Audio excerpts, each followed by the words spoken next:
Friends, today our topic is standard electrode potential and chemical reactivity। देखो हम D block कर रहे हैं, ट्रांजिशन मैटर्स कर रहे हैं, तो उसी में आज हम स्टैंडर्ड इलेक्ट्रोड पोटेंशियल और केमिकल रिएक्टिविटी को देखेंगे। तो इसमें सबसे पहले हमें ये देखेंगे कि in the transition matters if the ionization energy is less the more be the stability. कि अगर ट्रांजिशन मैटर्स में अगर आयोनाइजेशन क्या होगी, आयोनाइजेशन एनर्जी कम होगी। मान लो कि हमें क्या है, इलेक्ट्रॉन को निकालने की आयोनाइजेशन एनर्जी कम देनी पड़ रही है, तो ये बोलते हैं कि उतना ही जो हमारा क्या होगा, इलेक्ट्रॉन जल्दी बाहर निकल जाएगा। ठीक है, इलेक्ट्रॉन जल्दी बाहर हो जाएगा तो जो हमारा जो भी एटम होगा वो जल्दी मोर स्टेबिलिटी एक्वायर कर लेता है। ठीक है, तो इसको हम इलेक्ट्रोड पोटेंशियल के लिए देखेंगे। जैसे कि मान लो कि हमने क्या लिया कि हमने एक ट्रांजिशन मेटल लिया, जैसे हमने लिया आयरन। ठीक है, आयरन क्या करता है, जल्दी से अगर इसको हम क्या करेंगे, थोड़ी सी आयोनाइजेशन एनर्जी देंगे तो ये क्या करेगा, एक इलेक्ट्रॉन को छोड़ेगा। ये इलेक्ट्रॉन छोड़ दिए, ठीक है, तो ये क्या आयनिक फॉर्म में ईजिली आ जाता है, बहुत ही ईजिली ये आयनिक फॉर्म में आ गया। और जब हमने क्या किया, इसको हमने कंपाउंड बनाया। ठीक है, तो कंपाउंड बनाया तो इसने क्या किया, जल्दी से इलेक्ट्रॉन को डोनेट किया और सल्फेट आयन के साथ रिएक्ट करके, ठीक है, SO4 2 नेगेटिव ऐसे दे दिया, तो हमें क्या मिल जाता है, एक कंपाउंड मिल जाता है जैसे FeSO4। तो इसका मतलब क्या हुआ कि जो हमारा जो आयरन है, ठीक है, अगर ये इजीली क्या करता है, इलेक्ट्रॉन डोनेट करता है, इलेक्ट्रॉन को छोड़ता है, तो इसका मतलब कि इसकी जो आयोनाइजेशन एनर्जी है वो क्या है, कम है। तो कम है तो इसने जितनी जल्दी इलेक्ट्रॉन को डोनेट किया उतनी जल्दी इसने क्या किया, कंपाउंड बनाया और ये क्या हो गया, स्टेबल बन गया।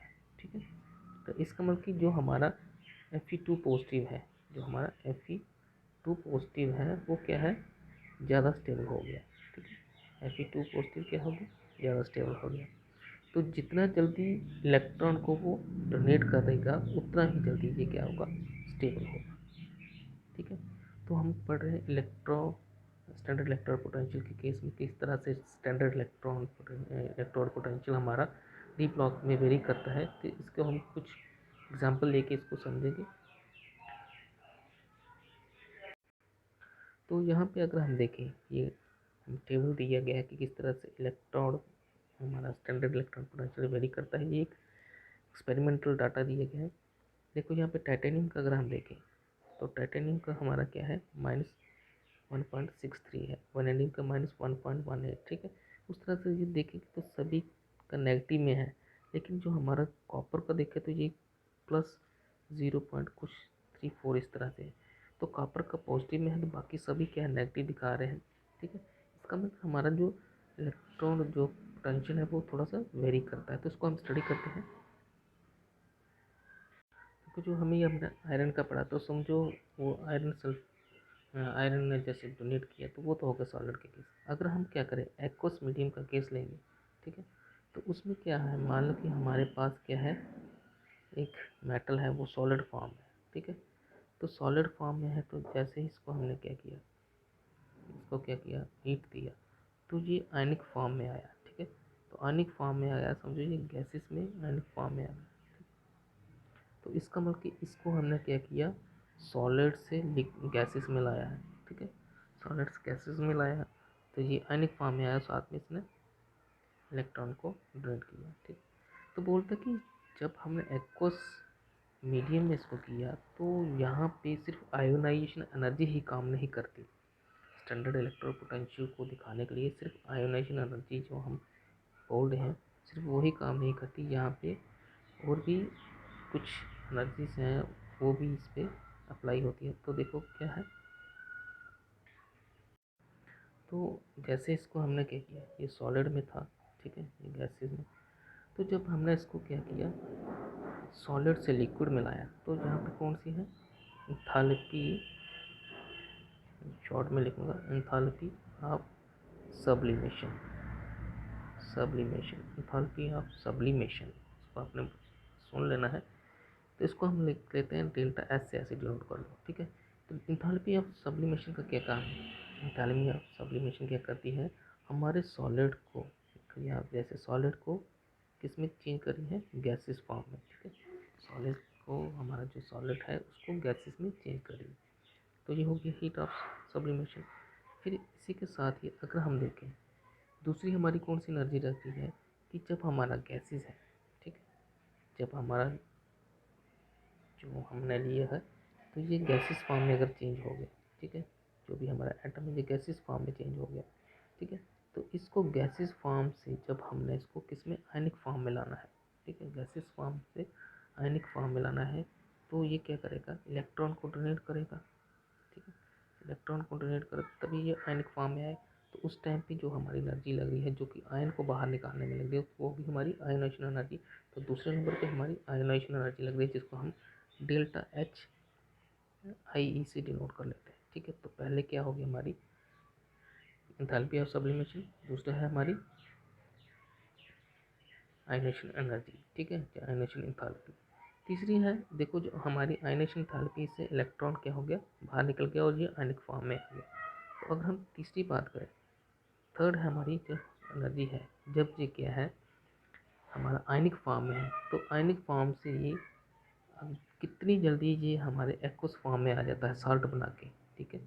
जो हमारा आयन मेटल है, ठीक है, जो आयनिक फॉर्म में है, जब से साल्ट बना के फिर से कितनी जल्दी ये एक्वस फॉर्म में आ जाता है, तो उस टाइम पे जो एनर्जी होती है वो क्या है, हाइड्रेशन, ठीक है, एनर्जी बोल सकते हैं, जिसको हम क्या बोलते हैं, किसे डेल्टा एच से लिख लेते हैं, ठीक है, delta H, H Y hydration, ठीक है, इससे लिखते हैं। तो इसका मतलब कि हमें जब इलेक्ट्रोड पोटेंशियल निकालना है, मान लो ये हमारा इलेक्ट्रोड पोटेंशियल आर से, तो ये इलेक्ट्रोड पोटेंशियल निकालने के लिए हमें क्या है, सबसे पहले क्या है, हीट ऑफ सब्लिमेशन, जिसको हम डेल्टा एच एस से करते हैं, प्लस दूसरा हमारी डेल्टा एच आयनाइजेशन एनर्जी, तीसरा हमारा क्या हो गया, डेल्टा एच हाइड्रेशन एनर्जी। समझो तीनों के ऊपर हमारी जो है इलेक्ट्रॉन पोटेंशियल डिपेंड रहता है। तो अब इनको तीनों को अलग अलग निकालना हमारे लिए क्या होता है, मुश्किल होता है। तो हम क्या करते हैं, एक्सपेरिमेंटली क्या करते हैं, जो हमारी इलेक्ट्रॉन पोटेंशियल है उसको हम निकाल लेते हैं, ठीक है, by electrochemical reaction and by the use of electrochemical cell, ठीक है, जो कि हम लेबॉर्ट्री में करते हैं। तो इसका मतलब ये है कि जो हमारी इलेक्ट्रोड पोटेंशियल है वो सिर्फ आयनाइजेशन एनर्जी के ऊपर ही डिपेंडेंट नहीं रहता है, वो हीट ऑफ सब्लिमेशन और हमारी जो हाइड्रेशन एनर्जी उसके ऊपर भी डिपेंड रहता है, ठीक है। तो ये हम अब इलेक्ट्रोड पोटेंशियल को निकाल सकते हैं हम by the laboratory electrochemical reaction and electrochemical cell का इस्तेमाल करने से। तो ये आपने पढ़ा हो, उसी जो इलेक्ट्रोकेमिकल वाला सेल उसी में है। तो अब हम देखते हैं इसमें हमारी जो इलेक्ट्रोकेमिकल सीरीज़ जो आपने पहले ही पढ़ा होगा, तो इलेक्ट्रोकेमिकल सीरीज़ के कुछ स्टैंडर्ड दिए होते हैं। जैसे हम देखें कि जो हमारा लिथियम होता है, ठीक है, लिथियम होता है, अगर ये क्या है, आयनिक फॉर्म में है, ठीक है, आयनिक फॉर्म में प्लस इलेक्ट्रॉन, तो इसकी जो वैल्यू होती है इलेक्ट्रोड पोटेंशियल की वैल्यू इसकी लिथियम की है, वो कितनी दी होती है, -3.174 वोल्ट, ठीक है। हाइड्रोजन जब आयनिक फॉर्म में होता है, ठीक है, मैं सीधा हाइड्रोजन को आयनिक फॉर्म में लिख देता हूँ, ठीक है। तो हाइड्रोजन जब आयनिक फॉर्म में होता है तो इसकी वैल्यू क्या होती है, हमारी डेल्टा एच आर की वैल्यू इसकी क्या होती है, 0, ठीक है। लिथियम की माइनस में होती है, हाइड्रोजन को स्टैंडर्ड मान के ये 0 होता है, और हमारा जो आयरन जब ये किस में होता है, आयनिक फॉर्म में, तो इसकी वैल्यू को ये डेल्टा एच इसके कितना होता है, +2.94 वोल्ट, ठीक है। अब देखो ये तीनों अलग अलग है, ठीक है।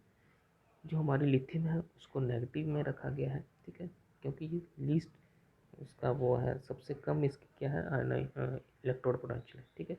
और उसी तरह से हमारा 0 हाइड्रोजन आयन का है, और हमारा जो आयरन है, ठीक है, उसको इन्होंने रखा है पॉजिटिव में, देखो उसकी वैल्यू पॉजिटिव। अब देखो जो हमारा लिथियम है, ठीक है, वो नेगेटिव शो कर रहा है, ठीक है। तो हम इधर से देख लेते हैं कि जिसकी हमारी आयनाइजेशन एनर्जी क्या होगी। यहाँ पे हम लिख लेते हैं जिसकी आयनाइजेशन एनर्जी क्या होगी, नेगेटिव आयनाइजेशन एनर्जी नहीं, जिसकी डेल्टा एच आर समझो, जिसकी इलेक्ट्रोड पोटेंशियल वैल्यू क्या होगी, नेगेटिव में होगी। इलेक्ट्रोड पोटेंशियल की वैल्यू नेगेटिव में आएगी, ठीक है। जैसे लिथियम की नेगेटिव में 74 है, जिसकी इलेक्ट्रोड पोटेंशियल वैल्यू नेगेटिव में है, ठीक है, वो इजीली इलेक्ट्रॉन को क्या करता है, डोनेट करता है, ठीक है। फर्स्ट क्या है, इजीली डोनेट, ठीक है, इलेक्ट्रॉन, वो इजीली इलेक्ट्रॉन को डोनेट कर देता है, ठीक है। और जिनकी इलेक्ट्रोड पोटेंशियल वैल्यू क्या नेगेटिव में आ रही है, दूसरा वो क्या करता है, वो वेरी गुड रिड्यूसिंग एजेंट होगा, ठीक है, रिड्यूसिंग एजेंट होगा, ठीक है, एजेंट, रिड्यूसिंग एजेंट। तीसरा हम बोलते हैं अगर वो अच्छा रिड्यूसिंग एजेंट है तो इसका मतलब कि क्या होगा, they are they are easily oxidize, ठीक है, ऑक्सीडाइज। ये हमको याद रखना है कि जो भी हमारे मेटल्स क्या करेंगे, नेगेटिव इलेक्ट्रोड पोटेंशियल दिखाएंगे, नेगेटिव इलेक्ट्रोड पोटेंशियल दिखाएंगे, वो क्या करेंगे, इजीली इलेक्ट्रॉन को डोनेट कर देंगे, ठीक है। वो अच्छे रिड्यूसिंग एजेंट होंगे और वो क्या होंगे, ईजिली ऑक्सीडाइज हो जाते हैं, ठीक है। उसी के अपोजिट जो हमारा आयरन था उसकी अगर वैल्यू क्या थी, ठीक है, उसकी वैल्यू क्या थी, पॉजिटिव में थी, ठीक है। अगर उसकी वैल्यू पॉजिटिव में आती है, जो हमारा डेल्टा एच है, हम लिखते हैं यहाँ पे, अगर डेल्टा इसकी वैल्यू अगर पॉजिटिव में आ रही है, ठीक है, पॉजिटिव कुछ भी हो सकता है, पॉजिटिव 2.5 कुछ भी आ रही है, पॉजिटिव में आ रही है, तो इसका मतलब कि ये क्या होंगे, ये क्या करेंगे, ये इलेक्ट्रॉन को एक्सेप्ट करेंगे, इजीली एक्सेप्ट इलेक्ट्रॉन। क्या कर रहे थे, इलेक्ट्रॉन डोनेट कर देते, लेकिन जिनकी वैल्यू पॉजिटिव है, जिनकी इलेक्ट्रॉन वैल्यू पॉजिटिव, वो क्या कर रहे हैं, एक्सेप्ट करते हैं। ये क्या होंगे, वेरी गुड ऑक्सीडाइजिंग एजेंट, ठीक है। वो क्या थे, रिड्यूसिंग एजेंट थे नेगेटिव वाले, ये क्या है, ऑक्सीडाइजिंग एजेंट। तीसरा क्या है, दे रिड्यूस्ड, वो ऑक्सीडाइज हो रहे थे, ये रिड्यूस हो रहे थे। तो बस ये याद रखें, जो हमारी इलेक्ट्रोकेमिकल सीरीज ये कहती है कि जिनकी वैल्यू नेगेटिव में आ रही है, इलेक्ट्रोड पोटेंशियल की वैल्यू की जिनकी नेगेटिव वैल्यू है, ठीक, वो क्या होंगे, ईजिली इलेक्ट्रॉन को क्या करते हैं, देखो हमने ये देखा, वो इजीली इलेक्ट्रॉन को डोनेट करते हैं, वो गुड रिड्यूसिंग एजेंट होते हैं और वो इजीली ऑक्सीडाइज हो जाते हैं। लेकिन जिनकी इलेक्ट्रोड पोटेंशियल की वैल्यू पॉजिटिव में होती है, वो इजीली एक्सेप्ट इलेक्ट्रॉन करते हैं, वेरी गुड ऑक्सीडाइजिंग एजेंट होते हैं, और वो क्या करते हैं, रिड्यूस हो जाते हैं। तो ये था इलेक्ट्रोकेमिकल सीरीज के बारे में। अब इसी के साथ जुड़ा हुआ है कि तो अगर हम देखें तो हमारी जो 3D सीरीज के एलिमेंट है, जैसे ये, ठीक है, अगर इनको हम देखें तो ये सारे के सारे नेगेटिव डेल्टा एच आर की वैल्यू क्या है, नेगेटिव दिखा रहे हैं। देखो अगर हम ध्यान से देखें तो ये क्या कर रहे हैं, यहाँ पे टाइटेनियम -1.6 है, वैनेडियम -1.18 है, ठीक है, क्रोमियम 0.91। तो ये सारे के सारे क्या दिखा रहे हैं, नेगेटिव वैल्यू दिखा रहे हैं। लेकिन जो हमारा क्या है, देखो सभी कॉपर है वो क्या कर रहा है, पॉजिटिव दिखा रहा है, पॉजिटिव। तो उसका रीज़न क्या है, तो हमने ये पहले पढ़ा है कि तो कॉपर पॉजिटिव दिखा रहा है, तो इसका मतलब कि क्या रीज़न हो सकता, तो रीज़न क्या है कि जो हमारा यहाँ पे एंथैल्पी ऑफ सब्लिमेशन है, एंथैल्पी ऑफ आयनाइजेशन है, ये दोनों का सम है, the sum of enthalpy of sublimation and ionization is not balanced by the hydration enthalpy. बोलते कि अगर इन दोनों का सम है, एंथैल्पी का और आयनाइजेशन का, वो हमारी हाइड्रेशन के जो एंथैल्पी है उसके द्वारा बैलेंस नहीं होती। समझो ये दोनों क्या हो जाते हैं, मिसमैच हो जाते हैं, ठीक है, ड्यू टू हाइड्रेशन एनर्जी। जो हाइड्रेशन एनर्जी वो मिसमैच कर जाती है, नॉट बैलेंस करती है, ठीक है। उसकी वजह से क्या होता है, इसकी जो वैल्यू क्या आ जाती है, पॉजिटिव आ जाती है। मान लो कि हमारी सब्लिमेशन एनर्जी -1 आ गई, ठीक है, हमारी हाइड्रेशन एनर्जी हमारी क्या आ गई, -1 आ गई। लेकिन अगर हमारी क्या है, अगर हमारी हाइड्रेशन एनर्जी +5 आ जाती है तो ये क्या होगा, -2 +5, तो ये कितना आएगा, 3 आएगा। तो बोलते हैं कि हाइड्रेशन एनर्जी हमारी मिसमैच कर जाती है। उस वजह से कॉपर की जो वैल्यू है वो कितनी आ रही है, इलेक्ट्रोड पोटेंशियल वैल्यू कितनी आती है, पॉजिटिव आ जाती है, पॉजिटिव, ठीक है, 0.34 आ जाती है। तो ये रीज़न है। अब हम देखते हैं कि जो हमारा स्कैंडियम है, स्कैंडियम से अगर जिंक को देखें, स्कैंडियम से और जिंक को देखें, जिंक तक जाएँ, तो हमारी जो स्टैंडर्ड इलेक्ट्रोड पोटेंशियल की वैल्यू है वो लेस, ठीक है, नेगेटिव वैल्यू आती है, ठीक है, किसकी, डेल्टा एच आर की। लेकिन अगर हम देखें मैग्नीज, ठीक है, पॉजिटिव, जिंक, निकल देखते हैं, निकल, ठीक है, टू पॉजिटिव और जिंक, ठीक है। तो अभी 1 मिनट। तो अगर हम देखें कि मैग्नीज 2 पॉजिटिव है, और इस तरह से निकल 2 पॉजिटिव है, तो जिंक 2 पॉजिटिव, ठीक है। तो यहाँ से अगर हम नीचे की तरफ आए तो ये क्या है, क्या शो करते हैं, हाई नेगेटिव वैल्यू, किसकी, इलेक्ट्रोड पोटेंशियल की वैल्यू क्या करते हैं, हाई शो करते हैं। लेकिन अगर स्कैंडियम से जिंक की तरफ से लें तो ये लेस नेगेटिव वैल्यू शो करते हैं, ठीक है। तो अब इसका रीज़न क्या हो गया, ठीक है, इसका रीज़न हम देखते हैं कि अगर हम बात करें किसकी, हम बात करें जिंक की, ठीक है। अगर हम जिंक को देखते हैं तो जिंक को अगर हम देखें कि जिंक जब इलेक्ट्रॉन लॉस कर देता है तो ये किस में आ जाता है, 3D10 फॉर्म में आ जाता है, ठीक है। इसकी इलेक्ट्रॉन कॉन्फ़िगरेशन जो कि हाईली स्टेबल होती है, ठीक है। तो इसलिए क्या है, द हाइड्रेशन वैल्यू जो इसकी है वो क्या आती है, नेगेटिव आना शुरू हो जाती है, ठीक है। क्योंकि जिंक है वो क्या है, हाईली शो कर रहा है, क्योंकि ये स्टेबल फॉर्म में आ जाता है जिंक, ठीक है। 3D10 शो कर देता है कॉन्फ़िगरेशन अपनी, ठीक। It is difficult to remove an electron from it to change into the 3D positive. बोलता कि अगर हमने इसको 3 पॉजिटिव स्टेट में लाना है तो ये क्या है, बहुत डिफ़िकल्ट हो जाएगा। इस तरह अगर हम मैग्नीज की बात करें, मैग्नीज 2 पॉजिटिव, ठीक है, तो जब ये मैग्नीज क्या करता है, इलेक्ट्रॉन लॉस कर देता है, तो इसकी जो हाफ फील्ड स्टेबल हो जाती है, ठीक है, ये 3D5 में आ जाता है। तो जब ये 3D5 में आ जाता है तो ये क्या होती है, बहुत ही ज़्यादा स्टेबल हो जाता है, ठीक है। तो इसलिए क्या करता है, मैग्नीज आयन और हमारा जिंक आयन है वो क्या करता है, high negative value of standard electrode potential की वैल्यू, ठीक है, क्योंकि जो डेल्टा एच आर है वो नेगेटिव में आएगा लेकिन वो हाई, ठीक है। जैसे हम यहाँ पे आगे देखेंगे, जो हमारा यहाँ पे अगर हम देखते हैं तो देखिए, हाँ ये आ गया। तो यहाँ पे देखें कि जिंक को देखें अगर हम, ठीक है, तो -676 है, ठीक है, तो ये कोई हाई है, ठीक है। उस तरह अगर मैग्नीज को देखें तो ये भी क्या करता है, बहुत ही माइनस में दिखा रहा है, ठीक है। तो यही रीज़न था। लेकिन हमारा जो निकल है, ठीक है, निकल आयन है वो उसकी वैल्यू किस वजह से इतनी नेगेटिव है, ठीक है।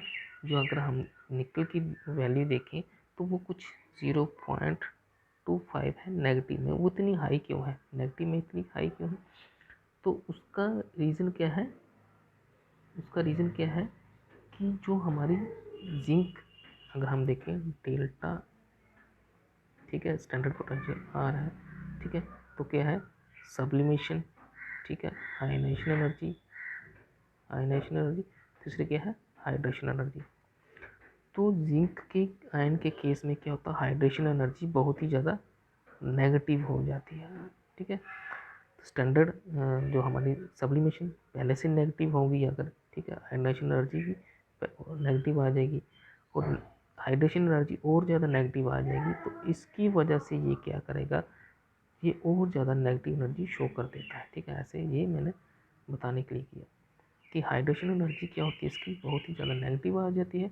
तो इसलिए क्या होता है कि जिंक जो नॉट जिंक सॉरी निकल नॉट जिंक निकल की बात करें कि निकल की हाइड्रेशन एनर्जी क्या हो जाती है, निकल आयन की बहुत ही कम आ जाती है, नेगेटिव आती है, इसलिए इसकी हाइड्रेशन एनर्जी क्या है -0.25 है।